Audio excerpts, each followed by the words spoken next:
Hello বন্ধুরা, আমি আপনাদের সামনে আরেকটা নতুন ভিডিও নিয়ে এসেছি।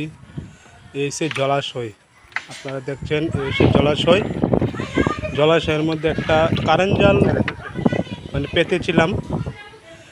জলাশয়ে যতটুকু জল দেখা যায় তার পরিমাণে জলাশয়ে বড় মাছ নেই, তার জন্য বড় মাছের জাল পেতেছিলাম, মাছ লাগেনি। এই দেখুন জালটা।